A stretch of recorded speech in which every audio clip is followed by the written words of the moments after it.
I've never felt such rough roads, and I thought the roads in Australia were bad. And I lived in the centre of Australia where we had dirt roads that were corrugated and everything.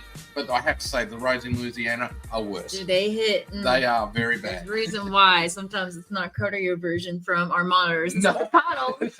It's the potholes I'm doing it. Yeah, just drive on down the road. That'll fix them up, bounce them around a bit. No, dude, I literally, like, I've had a patient that is screaming in pain, and it was justifiably so. But I'm trying to ask him, like, are you allergic to anything? And so finally he looks at me and he's like, I'm allergic to bees. And he's in obvious pain. So I'm like, cool. I was like, have you ever had any opioids? And he's like, what? And I'm like, I'm going to give you something called fentanyl. And he stops and he's like, I mean, he's crying, but he's like, I don't want that. So then I'm having to explain to him, like, what we have is a small fraction of what you're thinking of. I said, it's not what they sell on the streets. And I'm trying to draw it up. And I'm like, hey, man, like, you're going to feel some kind of way. And then his wife is like, is it going to be addicted? I'm like, guys, please, no. Like, yeah, we are medic. We have done some. We got some knowledge. I mean, I have to admit, I had a lady come out to me a month or two ago, straight to my face, and tell me that I am not a doctor. All I was a transport driver. Cool. Thanks. And I'm like, okay, all right, yes. Well, I was like, and I just said to her, yes, I was not a doctor. I'm not claiming I'm ever a doctor. Exactly. Yeah. Even though some of them think that because they call us paramedics, we are, and they call us docs. The patient calls us a doc. Listen to the doc. The doctor said, I'm not a doctor. I'm looking around. Where's this doctor? There's no doctor here. Ma'am, I do not have a BMW. I am not a doctor. Not a doctor. No. My car is missing its side mirror. Like, trust me. I've just got a debt to my Australian government for paying for my university course. I am not a doctor. No. But yeah, it's but even in Australia, they sometimes forget what we can do. Although in Australia, they had to bring in the term paramedic a long time. Because in Australia, in 2018, it was when in Australia, paramedics actually became a registered profession, same as nursing and everything. God. Before then, you could have done the first aid certificate and gone and called yourself a paramedic. There was absolutely no set standards in Australia up until 2018. And that took them 10 years. 10 years for all the governments to ratify and come to a consensus on working out over 10 years to become a paramedic. But in Queensland, it was really, really funny because I was, as I said, involved in a number of these organisations around. And I actually, in the 90s, volunteered in with the ambulance service, again, unpaid, hopped on an ambulance, rode as a third rider to help them carry their bags. I was a very good fetch and carry boy for them on those calls. But we was when they came in because, it was very much like, you could think back then in the late 80s and early 90s, ambulance officers were much like EMTs over here. They could do so much and, they were starting to do 12 leads and doing all those training and giving drugs and as things were expanding. And, of course, they then started bringing it in as a university degree, but when it first started off, it was you had to be employed by the ambulance. You'd be going off and you'd do a semester of study and then you'd be working on the ambulance and a semester of study and things like that. And those guys that were getting their degrees were called paramedics. So then you'd have ambulance officers and paramedics, and they'd turn up and, some areas in some of the small towns or smaller towns, they might have had two ambulance officers because there was no one there fully trained as a paramedic at that stage. And they would turn up to the scene and the people would be going, no, I don't want you. You're not a paramedic. I want the paramedics. I want to be treated by a paramedic. The ambulance officer got the same levels of skills and everything. It's just the transition periods of and everything. So in the end, the government turned around and said, right, you're no longer called ambulance officers. You're all paramedics. And they just renamed all the paramedics. That's how everybody became paramedics, regardless of what level of training. Because then no one would know what level of training you fully had. They would know in the service, and there'd be little marks on their uniform. Yeah. You might have 2 stripes or 1 stripe and different things like that. But no, the general public didn't know the difference. So you're all classed as paramedics. So that's how it came about in Australia originally. In Queensland, where I'm from. They came in as being paramedics. So it was I thought it was quite a novel way of doing it. So that when you turned up on scene, everybody thought they were getting treated by a paramedic. And you might not have been, you might have been by a thing. But I mean, that is some of the differences here is like on a truck, working on a truck. Over here, you get posted to a servo gas station somewhere in the middle of nowhere on the side of the road, something. Where in Queensland, you went back to your stations. And you got meal breaks, which I miss them. I miss being able to come into a station, sit down for half an hour uninterrupted, and be able to eat your meal and not be, oh, geez, we got a call. I'm trying to stuff them. I don't know what people think when we're going past. I'd love to get a reaction from people going past when they see me going past, going to a call, lights and sirens, and here I am stuffing my face. 100. Trying to eat as we're going along, and we're going hardly phased, eating away, going lights and sirens through to off to a call, and then you get there and you're like, oh, I shouldn't have eaten that now. Because now I feel, maybe I really need on the stretcher next to the patient because I'm not feeling crash. Put it over me, Mom. Not feeling too hot either. But I think some people must give us funny looks as we're going through with that. But I mean, admittedly, in Australia, at times the crews don't get time to have those breaks either. Yeah, but then they do get paid on overtime rates and different other. They got a little bit more. The working conditions are a little bit more better in Australia than.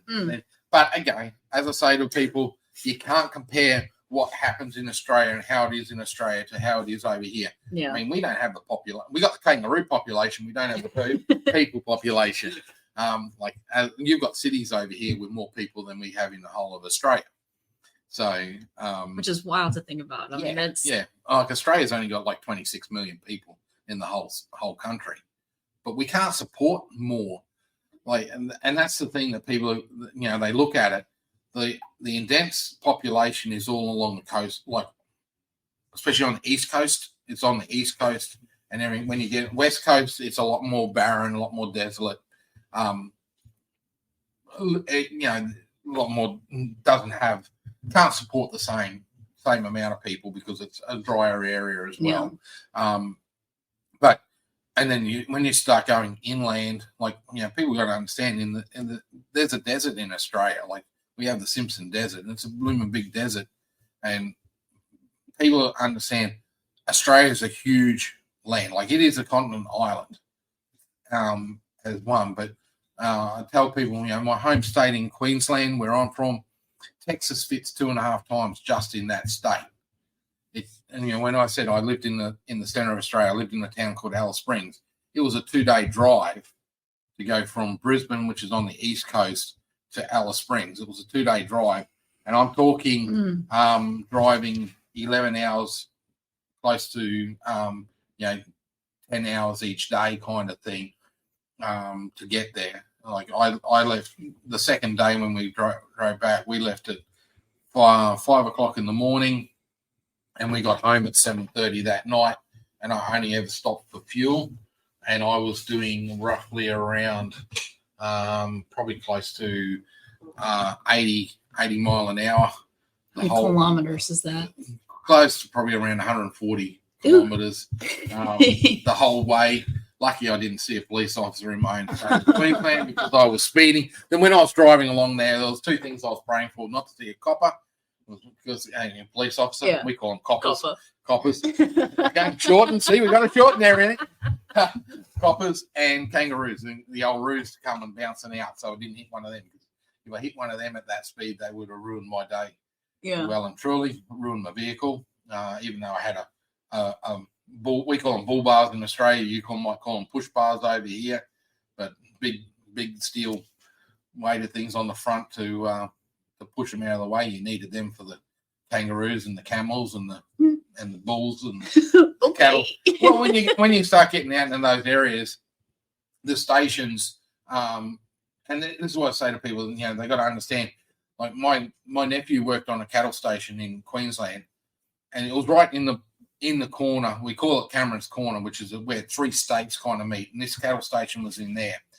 The closest town in Queensland to their from their station was an 8-hour drive away. Oh, God. Okay. The closest town for them to get food and everything was a 6-hour drive, and they hardly left the station when they were doing those drives. Okay. Gives you an idea. We measure our cattle stations. They're not measured in hectares or acres or anything. They're in square kilometres. So fair, yeah. you know, we talking big. You know, some of them can be. You know, some of the European countries will fit into some. We got stations bigger than some of the European countries, like France and everything. You know, these stations are huge and they are big. So we you know, that's why they muster cattle with helicopters and everything because yeah. That's an interesting thing, an interesting job to do, I think. But they'll muster with helicopters, and they'll go out there and they'll work out. The mustering camps will be like they won't come in for 3 months. They'll be out mustering, you know, or just traveling around, traveling on these stations for three months and everything like that. So yeah, it's big. So you know, you sort of so you go out there and you don't have any. The emergency services take a while. Like when I lived in Alice Springs, we were going to a place called Ayers Rock, which is a 6-hour drive away just to see a rock out of the hill. No, it's a world famous rock. It's actually a really good experience to go and see and everything. And I was fortunate enough before they banned climbing, and I was able to climb it to the top of it. It's not. It looks smooth, this smooth rock, but it's not. It's actually quite dished. Looks like a golf ball on top, actually. But it was an experience, and I feel that I probably because I was able to climb with it. It's got a bit more meaning for it, and I do respect that it's an Aboriginal site. It's important for their heritage as well, and I do agree that we shouldn't be climbing it. But I also feel that I was privileged enough to be able to climb it, that it gave me a bit more sense to connecting with it. So I do understand where they're coming from with their cultural thing. So I do respect them with that, and I do believe we shouldn't be climbing because it was doing damage to it and everything. But at the same token, I wanted to climb it because I felt that it was important for me to do that. So, but it was a long way. I happened to come across a car accident there. Unfortunately, one of the people involved in the accident, she passed away. But it was 2 hours, I think, before emergency services were able to get on scene to that accident. Okay. And they had to fly.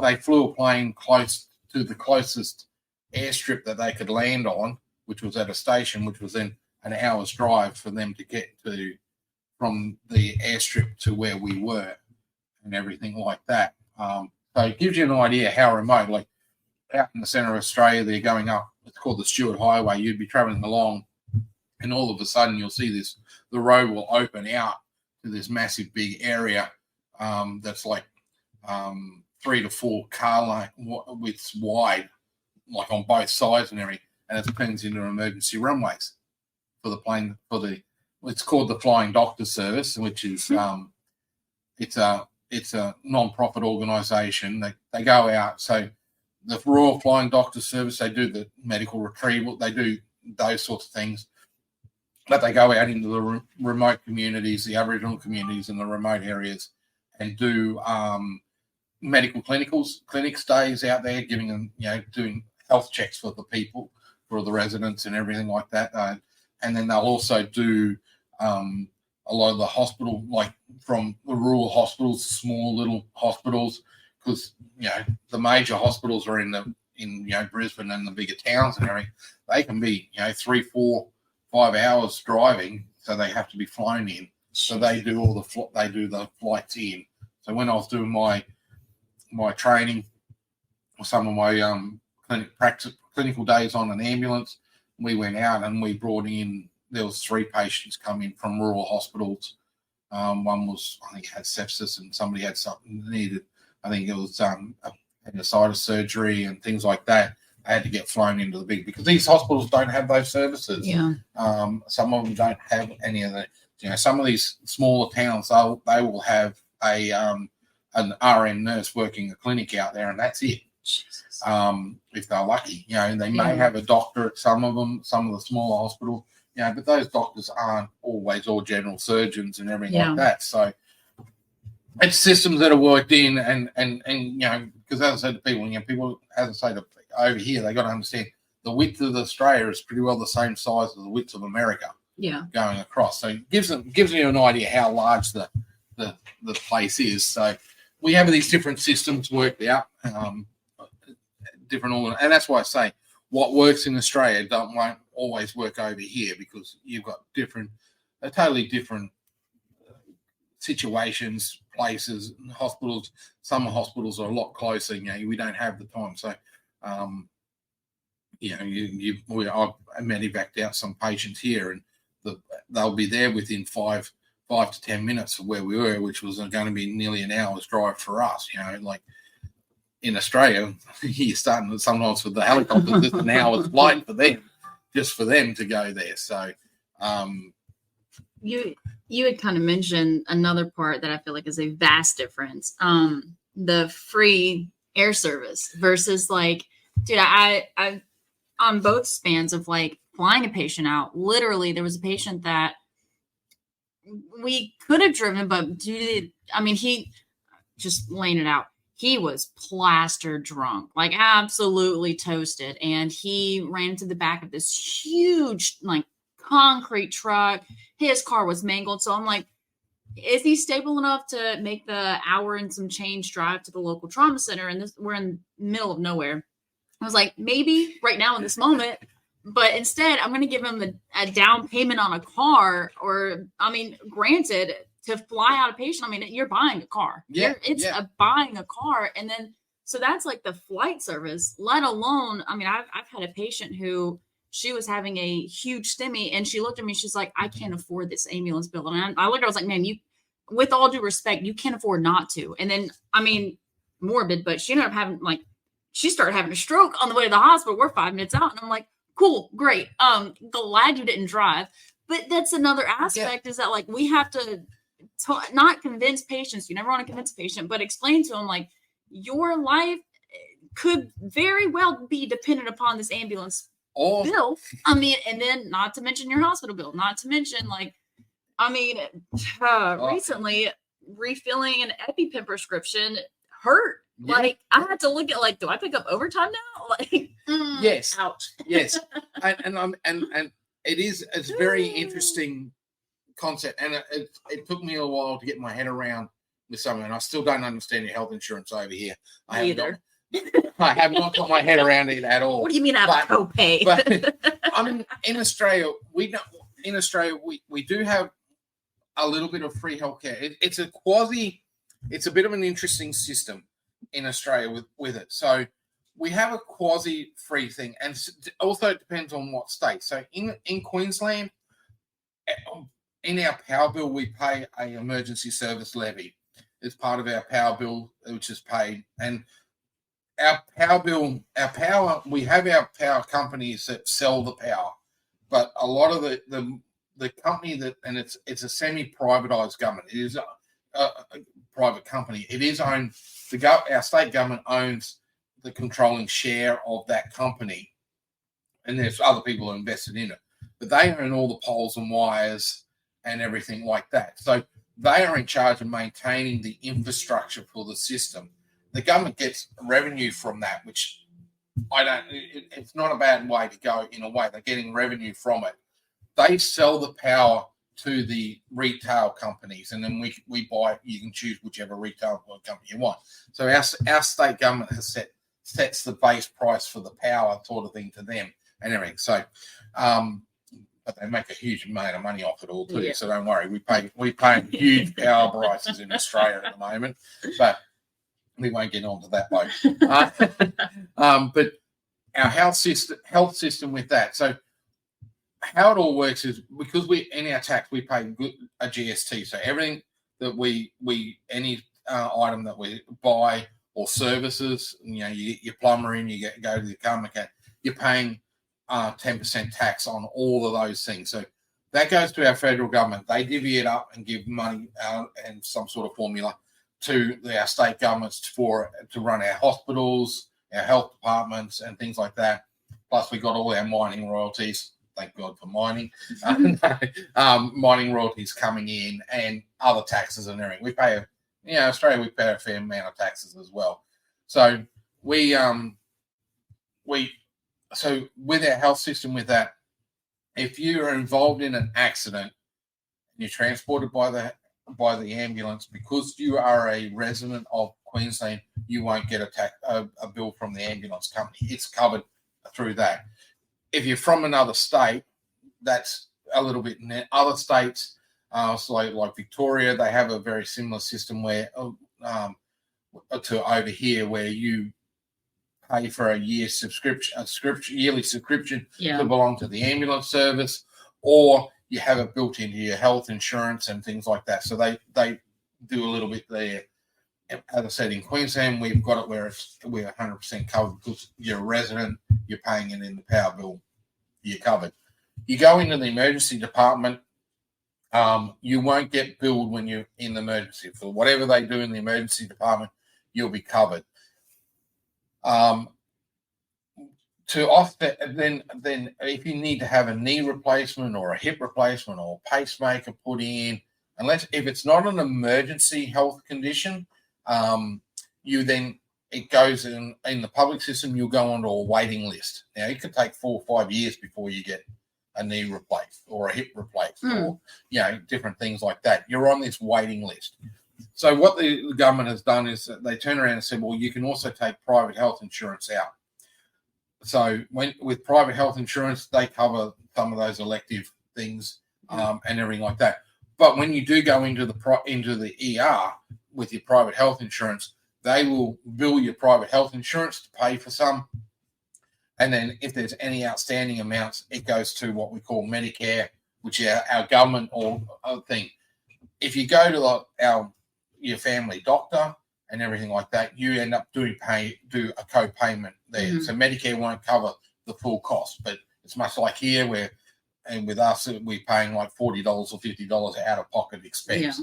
Yeah. Where it won't come in is like if you go to a specialist and everything like that, is Medicare might cover a little bit of the specialist, but not the whole amount. That's where if you've got private health insurance, they'll come. So we've sort of got a combination of both now. But again, I don't, and as I say to people, the Australian model probably wouldn't work over here in America because you're the population. As I said, we've got such a huge population. Yeah. There's no way you could fund all that. But I think there's got to be something done to a little bit. But we don't have where over in England, where I believe in England it is completely and wholly free. It's all paid. But I mean, as I say, they end up you're going on wait lists for a lot. So in Australia, you could, if you've got, and the government has sort of brought in, trying to encourage young people to take out their private health insurance because I think once you're over the age of 30, if you take, and you've never had private health insurance and you take it out, well, then you've got to pay a little bit higher premiums because you are deemed to having more, possibly potentially. Yeah. And the older you are when you first take it out, the more higher percentage premium, extra premium you've got to pay because you potentially have more health problems. So there's that sort of system in place. It's a bit of a quasi, but also again with some because our federal government is involved with the Medicare side of things, and because they're involved with the health funds and the hospitals and everything, the government sets prices on what the health insurances are going to get charged for some of the services. So that's where I think could be a thing over here is done, is where over here you can go, hospital A will charge $10,000 for the service. Hospital B might charge $7,000 to the insurance company, or the insurance company says, well, we've done a deal with this hospital, so we're going to pay this, and this hospital we haven't, and that leaves you out of pocket paying huge amounts and everything because no one knows who's charging what and how much. Over here and our state government sets how much the family doctors can charge, what the bill prices are going to be to a point, so that they're not overcharging. So doctors are making money and everything, but like I saw over here, my daughter had to have some vaccinations and everything, and it was going to cost over nearly $1,300 for it all because the insurance said they weren't going to cover it. Now they did, but the insurance, once they said they were paying 100% of it, they were only paying half the amount, so it was only $600 and something. And I was saying to him, well, how come I was going to get charged nearly $1,300? The insurance company for the same service is only going to pay $650 or $700, and that wipes the bill out. And they said, but it's the cost of service. I said, well, your true cost of service is what your insurance company is paying, because you can't tell me that the doctors and everything are going to be losing money with that, because otherwise they wouldn't be in business. They would not be practicing. So I think to try and make things affordable, they need to be able. That's where I think the government can look to control pricing to a point. Now, I know they're saying over here it's capitalism and free market and everything, but if you've only got 2 or 3 companies that are doing all the insurances or whatever, you can't tell me they can't conclude and come up with all the prices and everything like that. So that's, I think, is where they could look at trying to reduce some of the health costs, but that's only just my observations from the whole systems. And I'm no expert on it. And as I say, what works in Australia won't work over here. And it's the same as what works over here is not going to work in Australia, because we don't, again, part of it, you don't have the population or this or that. But I do want to, the difference I see between a lot of it is there are a lot more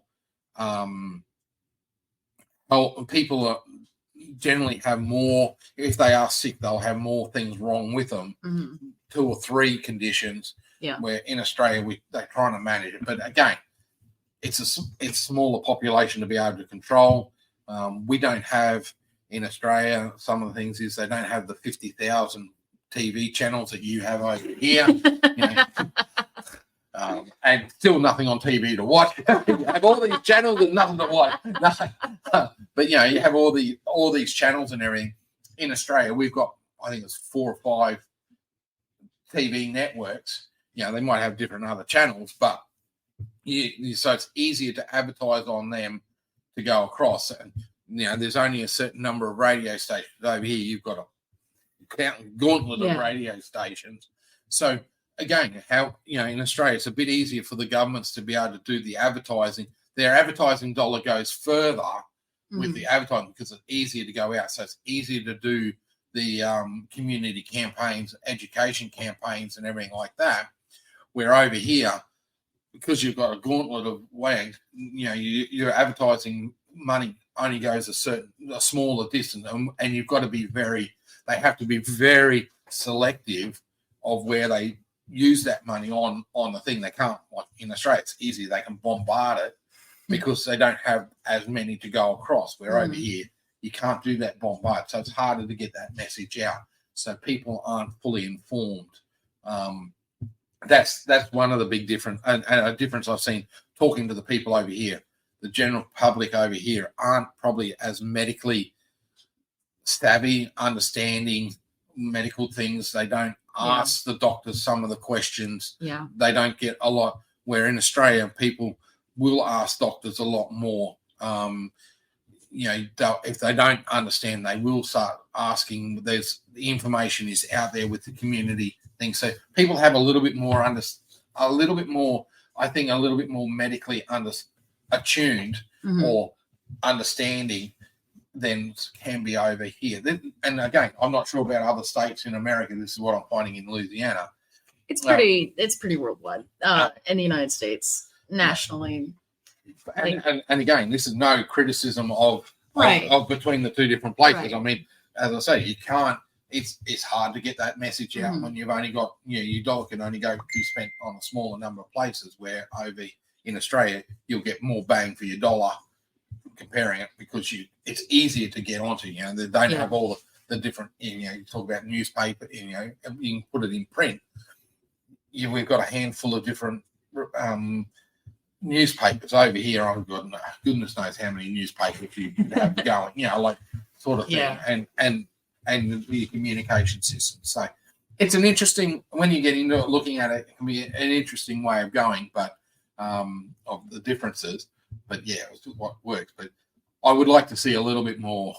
To me, I think the best place they could start is probably doing a little bit more training, educating people in their schools, bringing in health education into the schooling of how things with their body and different things medically, to give those kids those understanding coming through. And when they're going to the doctors as they become adults and everything, and they're starting to get these things, they ask the questions about the different things. Because I've spoken to a number of, you go to them and you ask them, what do you take this medication for? I don't know.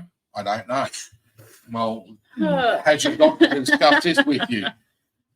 Oh, they did discuss some of it, and I didn't understand what they were saying. And I said, well, did you talk to them and get them to try and re-explain it to them? No, I just didn't, because I didn't understand. I didn't, like, thank you for taking your medications, yeah, but like, absolutely. Why do you take this? Like, what? Yeah. What do you mean you don't know why you take your blood thinner? Like, what? Yeah. Okay, so then you narrow down, like, have you had a heart attack? Okay, no. Have you had a stroke? Okay, cool. Now we're getting now we're understanding, and then and so I sort of see sometimes I see my role in the truck as well is not just providing that acute care to them; it's also talking to them about their health conditions, trying to give them a little bit of knowledge. I'm not going to do it like a doctor does or anything like that. Not enough time. But not enough time, no. But trying to give them a little bit and saying to them, look, you need to talk to the doctor or talk to the ER doctor and get them to explain some of this to you in more and find out what's happening so that you can take control. Because, some of these people, you talk to them and they say, do you have diabetes? Yeah, I do have diabetes. I take my metformin and everything. Cool. But have you spoken further with your doctor about getting it control? You check their blood sugar and it's not in it's still elevated, but I mean, Louisiana, everybody's got. Yes. I call it Louisiana the heart attack, the diabetes capital of the and especially when their king cakes come out, that's a heart attack waiting to happen on those things. Not saying it's worth it, but I don't regret it. I mean, nothing against the king cakes; they are nice and everything, but. Boy, oh boy, when I first moved over here and I had one, I went, holy moly, that was weak. That's a heart attack like that happened on that one. So, but I do say their food is nice. They do like their food. But I do find, he's trying to educate them a little bit with their diabetes and things like that. And they think, because they're not understanding that the diabetes can lead to some of these other conditions going on. And this is why you need to manage and you need to look after and do these things, and I do see that this is why when we're going to those patients, I find over here, and this is probably some of the difference because with the way the medical, and you're saying about can't afford the helicopter, the ambulance ride, which I've had patients say that to me as well, and I'm like, cool, and I've gone to getting to them now where, okay, look, you need to go to a hospital. I will take a refusal for you, provided. And I will help you into your family member's vehicle, and I will watch them drive off and going to the hospital, because then I know, okay, you are going to get that help that you need. Yeah, I'll accept that as a win because I've managed to convince you to finally go to the hospital. But when we go to them, when they are calling us, they're calling us as a last resort. So now they're very sick. Yeah. So when we're going to them, we're getting to these people that are now really quite sick and quite ill, and where in Australia they probably because it's in Queensland and everything, it's free to call them out, to their way of thinking it's free, but they've already paid for it. But, they're calling them out earlier, so they're not as in a chronic condition as when we're getting to them now. Where some of the people are, it does happen in Australia, in Queensland area, where they are calling us very late in the stage. Yeah. But I find over here that at times people are, I've been to people that have, they've had a stroke 24 hours earlier and everything. And now it's that they can't absolutely move any of their one side of their body and everything. And it's like, and it's hard knowing, like, this is your new normal. It's hard. I find it very hard. I mean, in the back of the truck going, well, there's nothing anyone's going to be able to do for you. This is permanent now for you because you've left it so long. And that's what I find out. That's the one thing I find over here. So I sort of think that maybe through the schools teaching these kids and everything, and they teach parents, they'll educate home, or going well, they will. But if they see the signs, then they will call and they will start doing some things early And again, the person's got to be willing to want to accept that help as well. Right. Yeah. I mean, you can only lead a horse to water. You can't make the bugger drink. So, as we say in Australia, bringing out the bugger. Yeah. So, we do have some of those things. So, it is an interesting. I find it interesting. I do find it interesting comparing the two countries, but I try not to compare them because, and as I say to people when I'm talking to them, you can't compare them because they're two worlds apart. Yeah. And everything like that, and even like you see it over here. Even over here, you can't compare how Louisiana has to work to say Kansas or as my wife calls it, and that'll upset everyone. Or what is it? Arkansas.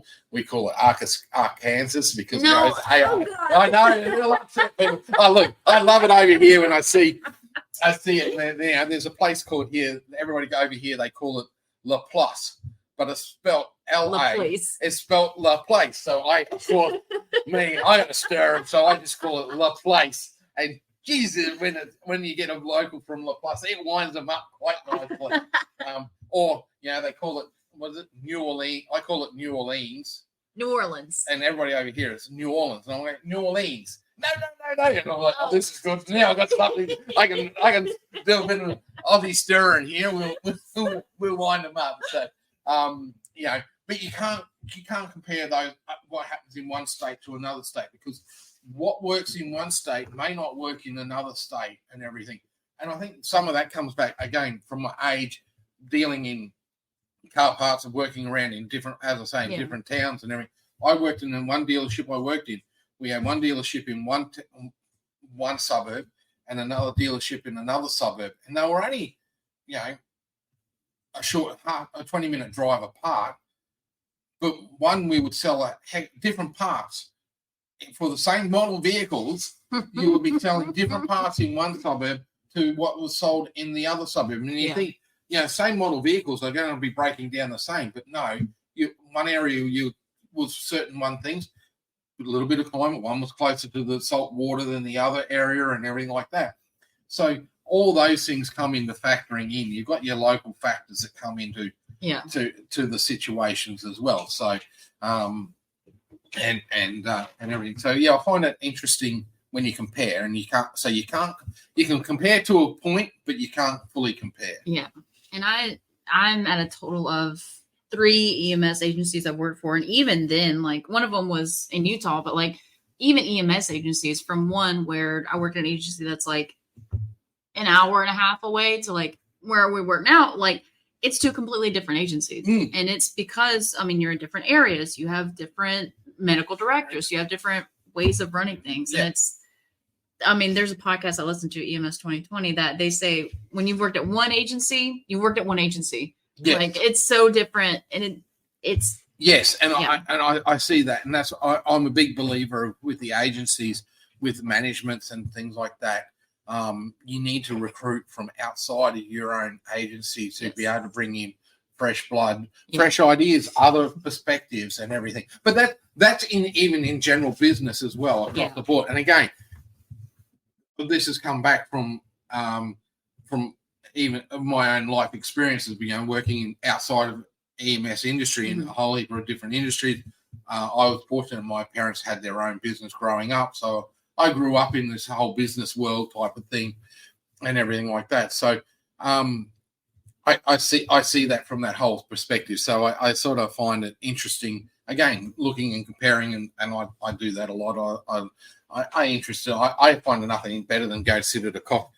You can't hear because you guys don't have cafes over here. I do miss my cafes in Australia, but you have slightly different forms of them and everything over here. But cafes in Australia, you could sit there and you'd have a coffee, and we won't get onto your American coffee to Australian coffees. I don't like your American coffees so much. What? Your American? Well, in Australia we have espresso, so everything's all ground fresh. Made fresh, and we put milk, not this creamers. What's with creamers over here, people? Get milk. From someone who uses almond milk and creamer, no. you use the milk to make it just not as dark, and then use the creamer just for that little bit of taste that you need. It really amps up the game. But see, in Australia, and that's what I was talking to a coffee guy the other day, and I said, over in America, your coffee is a lot more bitter than Australia. That's what I find. I find it more bitter over here. So you guys are adding the creamers and everything to add that extra flavor. In Australia, we're using the coffee flavor, the coffees, and the way they're dried and roasted and with different other things, and the way they roast them and everything adds the flavor to it. So we're using that, and you're not trying to. So yeah, again, totally. I mean, and also don't get me onto your American chocolate. Your American chocolate. That is. I'm sorry. I have to say, Australia has far superior chocolate to American rubbish. Not the rubbish. Yeah, it's not. Look, I wouldn't even cross the road for American chocolate. I'm sorry, and I love chocolate. I absolutely love chocolate. Everybody that I've had given Australian chocolate to over here has gone, and it's great. I love it as an Australian. You give an American some Australian chocolate, like the biscuit, the Tim Tam. I was about to say, I would drive 6 hours for a Tim Tam. Tim Tam. You give them an Australian Tim Tam and everything, and you just see their face just relax and go, oh, it's like you're nearly having an orgasm having that. It's like they are like, this is so good, and I'm like, yep. Now you get what I say about Australian chocolate and everything. No, I do find, and your names, that was the other thing coming over here, having to learn all these different names of things. Like we, in Australia, your peppers, what you call peppers over here, we call capsicum. Your bell peppers, we call capsicum in Australia.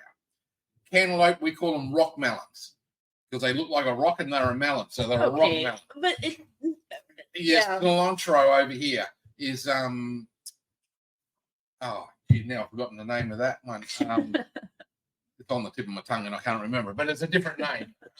Coriander, we call it coriander. Even your meats, your meats are different. Like your rump, what we call it rump, I think you call sirloin over here. Oh, and your bacon, American bacon is. Go ahead. What you got, my guy? Oh, our bacon has the eye in it. So if you think of a Canadian bacon, the little eye. Yeah. Well, that's there, and then it's got the tip. It's and I've been talking to. Sorry, I was going to say butcher because we call them butchers in Australia. Your meat market guys. Yeah. Okay. Talking to them, the one we go to, and we're getting a good relationship with because. I'm trying to convince him to do some Australian bacon, but he says he's struggling at the moment because he can't get the cut. It's cut a different way. Oh. So, I'm not because you guys tend to use the belly of the pig for your bacon. Yeah. Where in Australia we use a little bit of that, but it's also a bit higher up, so it's a different cut. Now, I'm not saying I prefer Australian bacon. Because it's bigger. One, it's generally fair. Yeah, it's a bigger piece of meat. So I got a lot of Australian in that one, but it's not. It can be as fatty, but it's not as fatty in the sense because the belly fat is quite fatty at times. Yeah. And sometimes in the American, you get a piece of bacon over here, and you get it, and it's very small. Very small amount of meat to a lot of fat. So. And that's why I say with it, I don't like American bacon for that because we get a lot more meat. Mm-hmm. We'll have fat in it in the Australian stuff, but there tends to be a bit more meat in it. Again, different cut. So, you think how many ways can you cut an animal up? But no, we cut obviously Australian. They cut it more maybe like the British way. I'm not quite sure because again, totally different. We're more in line with British over the time. You guys kick the British out and win your own way. So you're going your own way. You're going your own way. I mean, look at the metric system. Like in us, we've got to when we give a medication, you've got to convert from pounds to kilos because you guys don't want to go to the metric system like the rest of the world. I will measure by a football field before I use a kilometer. It's easier. This is I can't. About 3 kitchen tables lengthwise. So I had to go when I came over here and I got the measuring tape. I had to get one that's got inches and metric, imperial and metric on it because that way I could go and I could measure my metric and then I convert that to, but I cannot figure out how to read the bits in between inches. I can go an inch, half inch, and a quarter inch, but anything under that, forget. Oh, I don't know. I got no idea. You're working in fractions. I suck at fractions. Same. I could never understand the fraction bits. So go change it to metric. It's much easier for us all. It makes it easier for me. I'm not worried about anybody else. It's for me. But yeah, back onto my chocolate. Yeah, Australian chocolate is so much. But yeah, it's really interesting. The Tim Tam biscuit. Yeah, I recommend people try it if they can. Go find a packet of Australian Tim Tams. Be careful. Some places do sell English Tim Tams from the UK. Not as good. Got to be Australian. Got to say made in Australia. And then go and have a Tim Tam Slammer. What is? So Tim Tam Slammer is where you get a Tim Tam biscuit. You bite diagonally at each corner. The corners, and then you're drinking milk. Wait, yeah, it's got either a chocolate milk or coffee. Oh, the coffee would be good. Yeah, it is nice with coffee. I like coffee, and this is where I say, I have no. This is where coffee comes in. Good. I worked out the way I have my coffee over here. As I've got myself a French press, and I've got to do the French press coffee because then it makes it better. But yes, it's But yeah, if you do that, I've seen on YouTube a person did it with tea, and I'm like, what the hell? That sounds nasty. Yeah, to me, it sounds Australian sounds nasty. But yes, you definitely recommend try Tim Tam Slammer with it. But you guys don't have. In Australia we have this chocolate milk flavoring called Milo, and if you're a true, what do you mean it's not Hershey's? It's not Hershey's. No.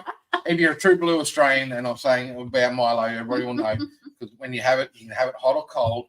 And the idea is, and they say 1 to 2 tablespoons in with your glass of milk. If you're a true blue Australian, 6, 7, 8 tablespoons. I used to have it where I would put, I'd fill the glass up to just about the top with Milo and just put enough milk in it and make it liquid. Ooh. And then I'd eat that. With the spoon. With the spoon. You gotta have the spoon. You gotta eat it with the spoon. You can't drink it. A little bit of crunch with it. A little bit of crunch. You got it right. And Milo, and the true blue Australian will know what I'm talking about with the Milo part. We're big on this Milo. I used to have it. We'd get this big tins of Milo. A couple kilo tins, and with us and everything. Yeah, it might last a week. I'm not going to get on a tangent of. I'm not even sorry if I offend anybody. Vegemite is disgusting. Oh, I agree. Okay, good. Okay.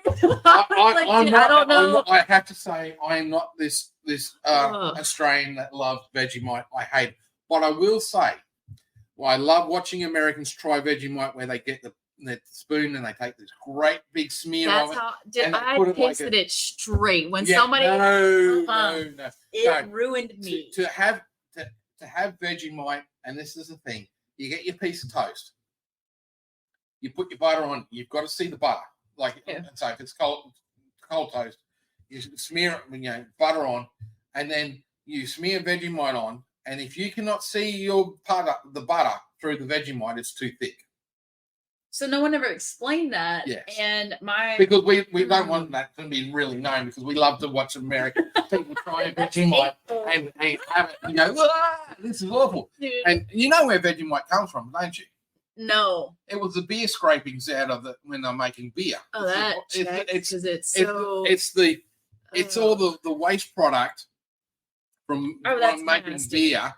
For some reason, some Australian decided that it would be great to take this byproduct and then turn it into this product called Vegemite. It's not great. No. It's absolutely disgusting. My cousin brought some over. She went to New Zealand. She brought some over. And she's like, try this. And I'm like, what is this? She's like, it's Vegemite. Everybody eats it. Try it. And so I was like, how do I? She's like, just take a nice, squeeze it right into the mouth. I'm like, okay. Yeah, I almost threw up. I have a strong stomach, and it made my toast curl. How people should eat it. I've given the secret away, but yes, I hate the stuff and the thing is, what people don't understand, a jar of Vegemite in most little places will last a long 6 to 8, 12 months. You don't have a lot. As I said, if you can't see your butter through, it's a very Mm-mm. thin smear of Vegemite on your toast or on your rice cracker or whatever. If you do it right, then you'll probably find you might, if you like that, you'll like it. It's salty. I prefer. There's another one like in Australia. It was called Promite, which was made on beef stuff. I preferred that one to Vegemite, but then I like my things a little bit thicker too, so it wasn't as Vegemite. Yeah, I don't like that rubbish. A little hair on your chest. Oh yeah, makes your cheeks rosy. Apparently, the old Vegemite song. If you ever listen to that, I don't know the whole song, but rosy cheeks and something or other, and it was done back in the 50s, and they just kept it all going right through. Got to keep these. If it ain't break, there's no use fixing that. So fair. So Mr. Peter Eastwick, out of all the things you've learned in EMS, I mean, it hasn't been super long, but I mean, I'd be willing to say I'm coming in on 3.5 years in EMS total. I feel like after about a year, you've learned quite a significant amount, but from your wisdom and experience, what is something, a piece of advice or a tip, trick, whatever it is that you give to somebody going into EMS? We had talked about previously, you had mentioned the thing about don't bring it home. And I will say it's hard, some calls. And everybody says, like, you get people that they're like, I don't know how you do your job. And I look at them like, me either. I don't have a choice. But you have your calls that maybe it's just me. And like, I go to therapy. My therapist is the best. Hit me up if you need a therapist. Patrick is the real MVP. But I've had calls that like months later, I wake up in a cold sweat because it's coming back and things like that. But you had given the piece of after, and I tried it, and it's fantastic. You get off a shift, and hopefully, as you should have somebody that does not work in this job, that you need people that work in this job that you can talk to and run calls through with and whatnot. But you need your support system that does not work in this job, that you can just not necessarily, you don't have to go into nitty-gritty details, but somebody that you can just talk to about, especially if like it's somebody that at your home and things like that. But you mentioned that there was like a specific part of your drive home where you stopped talking about work, and I tried it. I called my fiance and I'm like, hey man, like I have to tell somebody, like I'm so fed up. I'm so frustrated, blah, blah, blah. And I literally, like, I'm halfway through this call and I hit that exit sign. I was like, actually, you know what? I'm done. Like, I'm not talking about it anymore. And it wasn't this thing where usually I would get home, put myself down and be like, let me tell you this, and then rant about it. And then I'm trying to go to bed, but my mind is still running. Dude, after that exit sign, I was like, all right, done. Got home, ate a slice of pizza, went to bed. Fantastic. Highly recommend. So, yeah, so highly recommend. that piece of advice was actually given to me by another paramedic in Australia. It's fantastic. Queensland on my thing. And I sort of, this job, the big thing that you got to, this job is it will chew you up and spit you out. Yeah. You have to look after your mental health. Yeah, and that means both looking after your body as much as you can. Yeah. I can't talk. I need to do more. I had a popcorn on the way here. Yeah, I can't say anything. It is hard in this job. Eat taquitos for lunch. Yeah. But trying to look after your body, taking time out to do things away, taking leave from the job, taking annual holidays, however you can. I'd love to see in America more holiday time, a little bit, making sure you've got that, trying to get a good work-life balance, not trying to pick up, and it's hard because you've got to make money, you've got bills to pay and everything, not picking up all the overtime shifts unless you want to, controlling that, taking time out for yourself. Be aware of where you are, listening to things. As I said to you previously, so when I go home, first thing I get to my car, I ring my wife to say I'm leaving, and we have a chat on the way home. That's where we both talk away. She might be at home already and everything, but we'll talk about my day, talk about her day. We'll talk about those things, so that when I get home, when I drive into my garage and I turn my car off, that's the end of now talking about work. I'm at home. Yeah. That's how I work. The person I gave me the advice, he said he would drive home.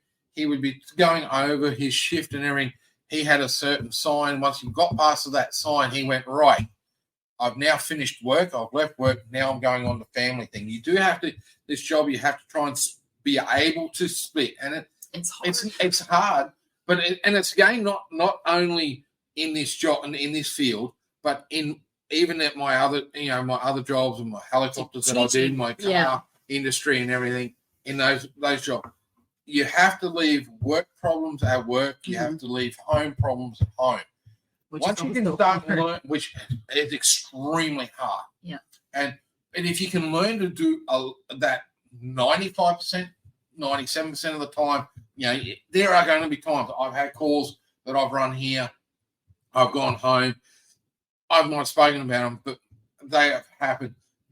My wife's looked at me and she goes, "We're going to leave you alone and let me decompress."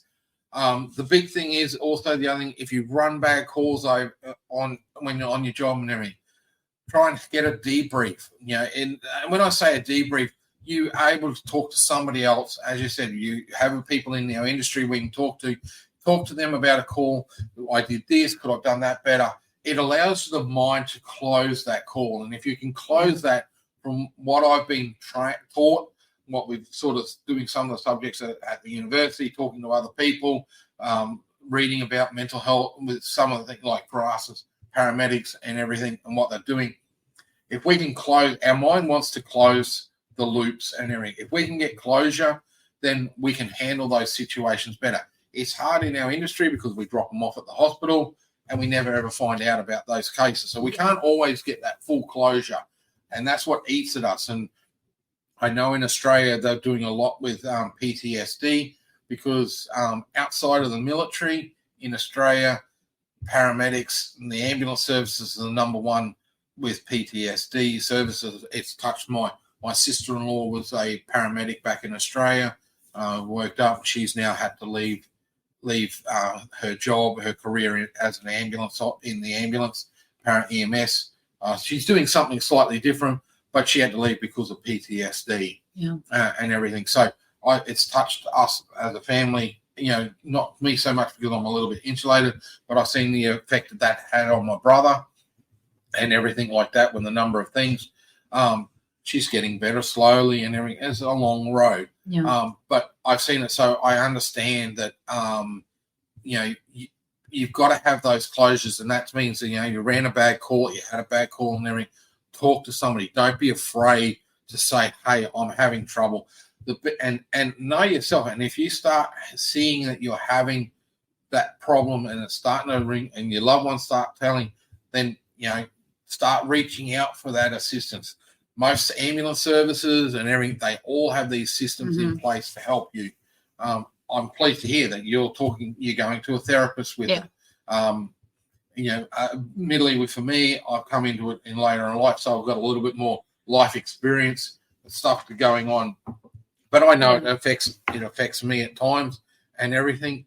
But I've got quite a good support with my wife and everything. She understands it, so I can talk to there. I've got my other family in Australia at times. I can talk to them, to my brother in the right setting, right, and everything. I have to be careful when I do things with him. And everything because I don't want to trigger my sister-in-law and everything like that. So it's been highly respectful. And as I say, I say to people that I go dealing with the mental health things over here, I always believe that we all at some point in our life, we're all going to face a mental health crisis. It's how we go about handling that mental health crisis and recognizing, if we're able to recognize that we're having that problem and everything like that. And again, it sneaks up. And as I said, with my sister-in-law, she was in with that, and my brother was switched on with it all, but it caught them a little bit by surprise, built up to the point. So it's about, and also trying to, while you're in this industry and everything you're doing, start planning, not an exit strategy, but planning a revolving change to where you want to go with your career. So for myself, I want to get into training. I want to be able to train the new ones coming in. I want to still stay on the truck, but I would like to see in the next, my plan in the next 4 or 5 years is hopefully I'm moving more into the training side than being on a truck. Mm-hmm. So, and that's how you start working your thing, and everything, and reaching out for that help, and then talking to others. But again, you got to be careful when talking to others in the field or others talking to you about their experiences. That can trigger you and building up. So then you need to have a way to be able to close those loops and different things like that. So, and that's what caught up with my sister-in-law with some of it, and things like that. So, there's things with that you have to look at, and that's the biggest piece of advice I think I can give people is manage your mental health over for long term in this industry, and be aware that it's going to take a toll on you, and have things in place going in of how will you, if this starts coming up, how am I going to handle it? What strategies do I have in place to look at it? And then, as I say, have your and then taking that time out for yourselves, listening to music, doing different things, going bushwalking, whatever, go kayaking, fishing. For me, I go. One of my paramedic friends here, him and I go regularly. Although I'm not, because I'm doing some training at the moment, so we haven't been able to go for a while. But we regularly go fishing together. Day out on the water, clears the mind out. Yeah. Just resets the body. You can escape. We can chat about different things with the calls, chat about things, and then we reset. And it's what I find relaxing. I've always enjoyed the water. I've always been involved in the surf or different things. So water is my relaxation thing. Also, and other sporting things. I've got, since I've come over here, I've got into archery, a little bit of archery, and I find that relaxing. I can't own a firearm. So I have to go another way. Because, back in Australia, I did a lot of shooting. People think that the gun laws and there's no guns, and we have quite stringent gun laws. Yes, we do. But you can do things. There's different ways around it. But like, working within the laws. It's not impossible to own a gun in Australia and everything. But we won't go down that soapbox over here. But I used to do a lot of shooting over there. So I'm getting into archery over here. My wife and I do that. I do it with her. I try and do things with my wife. That way we're doing things together. And, we can relax. Talk about things and everything like that. Yeah. So it's about dealing with that stress. Yeah. It's a problem across the whole industry worldwide. Yeah. With the whole thing, and that's the biggest advice I can tell people. Well, it's just like this job. Somebody I read a statistic or like some little quick fact, something like that. But it's like the things we see. And again, it's not every single shift. It's not every single call, because that's what my mom is always like, you did a different job. And it's like, Mom, it's not every shift. Like, give me a break. But the things we see are like, maybe people will see maybe once in their life. And we're exposed, and not even just that, but just as soon as you log in, as soon as you clock in, you are up for whatever elements may be. And it's the whole point is emergency services. Whatever happens, you're there. Oh yeah, we see the best, we see the worst of people. Yeah, and we see a lot of people. And this is the thing: we see the worst of the person at the worst of the time. When we're getting there, they're having it's an extremely bad day for them because of whatever. Nobody's excited when we show up. No, they're not. But we do see some funny things, and we have some funny stories. And everything like that. And a lot of people find it humorous. And, it comes out with some of our humor that we do have in the industry. It's well known as dark humor. But people have to understand with that is also a coping mechanism for a lot of us in the industry. So we try not to bring it in outside of the close people in the industry with us and everything. And you try not to bring some of that to them and everything. So we do see there's some funny things that do happen in it, and others won't find funny, but because we see it so often, we're finding things funny in little incidences, and it's a way that we have to be able to handle that, that process, that call, and that whole situation. We have to, because we have to look past that worst thing that's happening, and so we have to find those little funny situations that others won't find funny, that won't see that it could be funny, but because we've been on something similar call and we're finding it's amusing, can be amusing to us to see that little nuance difference, but that's a way for us to handle that call. But yeah, so it is with some of that. It is inevitable that you will ruin one family dinner because you made a joke. Yeah, absolutely. And you're the only one laughing. And everyone's looking at you very strangely or going out. I mean, as I say, the worst thing you can ask any paramedic or anybody in this field or even nurses and everything, what was the worst thing you've ever seen?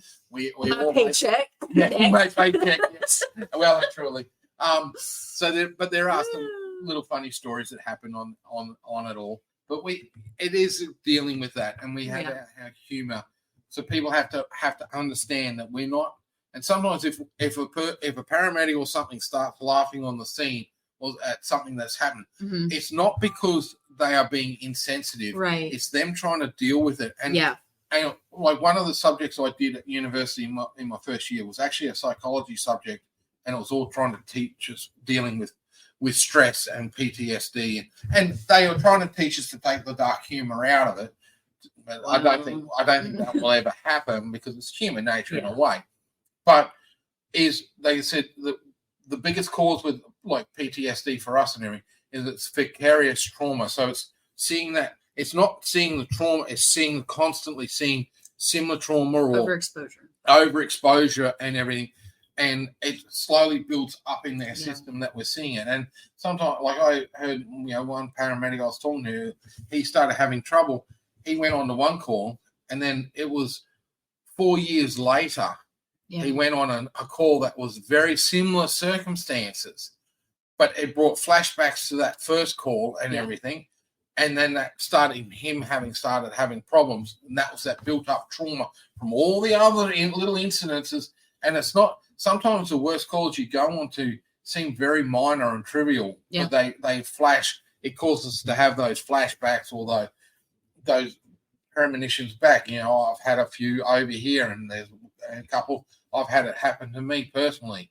I ran a call and gone into something similar, and all I could think back was that previous call. I didn't want to go back down that road. Yeah. And it didn't. It affected me treating that second patient because I started to go fear, and it made me a little bit slower react, because the fear was overriding everything. And eventually I was able to work through it because I was able to. Again, thankfully, I had really good tutors back at the university and everything. And one of the pieces of advice I always took back from one of them, she's always said that if you get lost on a call, and you start having information overload, go back to your very, very start, go right back. Now, in Australia, we call it our primary survey, which is danger response, airway, breathing, circulation. Yeah. That got drummed into us. So we call it Dr. ABC because it's DRABC. And everything. The funny thing with that is in Australia, in the first aid course, they get trained to do it doctors. So it's DRS, and the S stands for send for help. And we'd all look at it and say, "Oh, damn, we are the help, we are the help. We can't call for anybody." My first scenario in paramedic school, I literally was like, "I'm going to call for ALS backup." My instructor looked at me, she's like, "Alexis, you are the ALS." I started sweating. I was like, "Oh God, I've made a mistake." I am the help. Oh no, this poor patient. So it's like. She's always said, if you get lost and everything, go back to that. And that's what I did on that call. And I really, as I said, I was very fortunate with me. I had really good tutors going through university and everything that passed on some of these little bits of information. And that's where I see it with me, is passing on to other paramedics to be able to help them and pass on. So, but you got to be careful with that vicarious trauma. And that's, came up, and that's what builds up with us. So that's what people have to understand and everything. Sometimes you burst out laughing because something might have been said off the cuff that didn't sound humorous, but to the paramedic, to that person, it then became, and it was just an unfortunate human reaction that they started laughing and everything. And it's not laughing at them or at or anybody or anything like that. It's one of the ways that happens sometimes. They have to cope with it. And dude, it wasn't until I got my paramedic. It wasn't until I had a patient who it was a pretty intense call, whatever. They were still awake. Fortunately, unfortunately, however you want to look at it. But I'm doing all kinds of stuff and I'm humming. I didn't know I hum when I start getting nervous or whatever. And so the patient looked at me and they were like, "Are you humming right now?" And I'm like, "Yes." And they're like, "Is that good? Is that bad? Or what song are you humming?" And I'm like, "I don't know, but just let me do this." It wasn't until after that I realized that when I start getting overwhelmed and yes, the XABCs, Dr. ABCs. Yeah. It's that revert, this is how I'm getting through this. Because if not, I will lose it right now. I'm stressed. So I've tried to bring it a little bit into my practice. If it's not serious, and we get there, and the patient is well and truly talking to us and everything, and it doesn't seem to be serious. I mean, we can relax a little bit. Yeah. I'll try and add a joke or two in there just to try and mellow people and have a laugh. Okay, having this accent and coming from Australia over here, it helps a hell of a lot with that. So I can add a little, and as I said, and I'll say to them, if I start having a joke with you and everything, then you know that it's serious, but we're not. If I start going quiet and I start really, then you start knowing, hang on, this is a major thing. We need, and I'm starting to really rapidly churn through the brain cells and everything, and it's a wonder they don't see smoke coming out of my ears or something. But I'm starting to really think, and this person is starting to, we start need the packaging start going or whatever. That person's starting to become serious, so we have to slowly, But if I start having a joke with them, then we know we got time. We can and just trying to mellow the scene because these people, they're stressed, they're anxious. They don't know what's going on and everything. We come in and then it makes a more enjoyable experience for everyone. Oh yeah. And that's the way I've looked at it. A little bit of humor occasionally doesn't and I find it fun. The greatest one that everybody laughs with is because in Australia, everybody knows we call what you call flip flops over here. We call thongs in Australia. And notice I said thongs. There's an S on the end, people. That means it's an plural. If I happen to say a thong, now we're talking about if I'm saying thongs, I'm meaning your flip-flops. And, of course, if I'm, without thinking, I will say to people, make sure you grab your thongs. And they start looking at me, and I'm like, why are you looking at me strange? Especially when you do it to a young 19-year-old girl or something like that, young female out of in the car.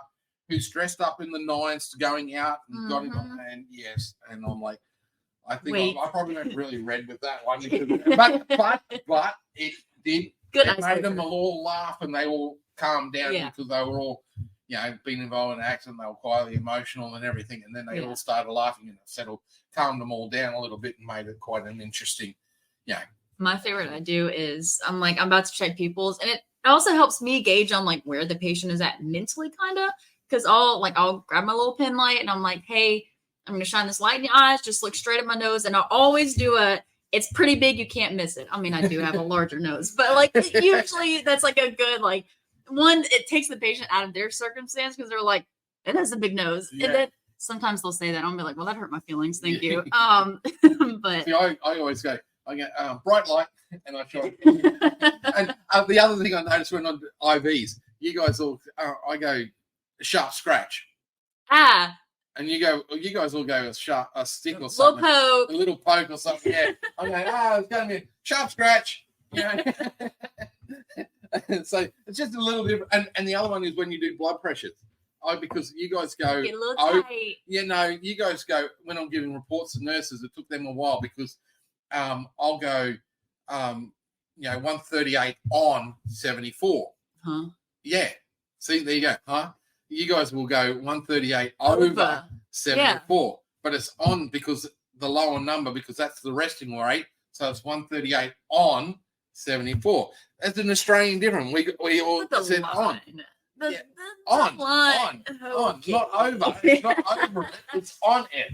So yeah, it's so different. So the nurses over here, they've had to learn, and our dispatchers have had to learn dealing with me. A few little Australian. Peter's coming in. Here we go. Here we go. What? Bring out the dictionary. What little nugget are we going to get this time? So yeah, it's amusing, especially when I bring in and I start saying damage to cars, because again, some of the terminologies in car, what I've learned in Australia, you guys use different ones over here, and they scratch their head over here, and it's a bit of fun and game. So I have a bit of fun with the nurses over here with them naturally with it. So it's fun and games. But yeah, there's a few little nuances differences we have. Well, Peter, that's all I got, my guy. Do you have anything else you want to add? No, just if anybody's interested in this job and they want to do it, give it a go. It is an amazing job. You get a lot of kudos brought, I suppose, in a way. Some people kudos, but you get a lot of pleasure out of the job. It's a rewarding job. That's probably what I'm looking at. It's a very rewarding job. There are negatives with it, but there's negatives in every job. Yes. And there's stresses in every job and everything, and you just got to learn how to manage all those ones. So, but it is a very rewarding job. It's like I told my partner the other day, and I feel like I tell it on a consistent basis, but like this job it's weird. Yeah. It's unique, quote unquote, air quotes, but dude, it's so weird. Like I told her the other day, like we went through school, we get some certification, we pass some tests, all this stuff. We go through training or whatever with whatever agency you work for, you learn the protocols, and then somebody hands you the keys to an ambulance and says, all right, you are now free to turn on these big sirens, big lights, go through intersections, and pick up these people you've never met out of their home and bring them to the hospital. And pretty well walk into the house. Like we can, slinging drugs. And this is the thing, even back in Australia, it was said to us, we're one of the only people that we can go up, knock on the door, and walk into a house uninvited, and no one's going to do it. And fire department's another, but over here. But in Australia, the paramedics, they had the power. They can walk into the house without needing any. Police can't. They need to be invited in or whatever, all different other things. Yeah. But yeah, paramedics and in Australia, if you've got somebody who's having in a shopping centre that's having a low sugar event and everything like that, and you're sitting around, they could walk in, grab a loaf of bread and some tomatoes, some bananas out of the supermarkets and walk out without paying it and start feeding it to them, and no one would bat an eyelid. It's such a weird job. Yep, it is. And I mean, I reckon if I was even over here, if I was on duty and I had to do something like that for somebody at that shopping centre and they could see it, they wouldn't even bat an eyelid if I did that, grabbed a banana to start to feed to someone or where they probably wouldn't even bat an eyelid. Making a PB&J in aisle 9. yeah, and everything. They would probably go, oh, okay, no worries, and everything, because it is that type of industry where we kind of get a carte blanche that people will accept what we're saying we'll do, and everything, and some of the powers that we can have, even down the mental health road and everything, some of the powers that we can have to tell the police officers and everything is phenomenal that we can do it. And I take it with a lot of respect, and I don't try to abuse that power, because it is a lot of power that we can have. So it is a weird job in that sense that we go and do all this training and everything, and then they'll say, yep, go for it. And you're making these decisions that, and that's what I say with the younger people, it's some of the decisions that we're making and everything is phenomenal and everything. And in some situations, it's people's lives are in our hands, and it's like, yeah, wow. Yeah, it certainly makes things life interesting. I'm not a huge Marvel fan, but I do carry the quote, with great power comes great responsibility. And I think Spider-Man's a wimp, but I'm just going to leave it at that. Yeah, but and on that, I think that's a good one to not finish on, because absolutely we have that power, but it is a great and it is a responsibility that we have to use and wield with precision, type of thing, in a way, not abuse it. And the industry does have some people that have done it in the past, but that's why we have all the checks and balances. Yes. But Peter, Well, it's been a pleasure. Oh, did I appreciate you on round 2, and we have been recording this whole time. So Well, that's been a bonus. But no, it's been a lot of fun. oh yeah, I've my God. enjoyed it. And anybody that wants to go to Australia, it's an interesting world. But don't think you will see all Australia in one hit in a couple of weeks, because you will not. No. It's such a big country. But I appreciate you. I appreciate what you're doing. You're an awesome medic, and I don't just see it for myself. I hear it from a lot of people. So kudos, my guy. Thank you. And yeah, as I end every single episode. So with that. The 22 at the Lips podcast is designed to support, not replace, the relationship that exists between a practitioner and his or her medical director. The views and opinions expressed in this podcast are those of the host, guest, and not necessarily of Master Medics. The information provided during this podcast is intended for educational and informational purposes only. It is not a substitute for your approved protocols.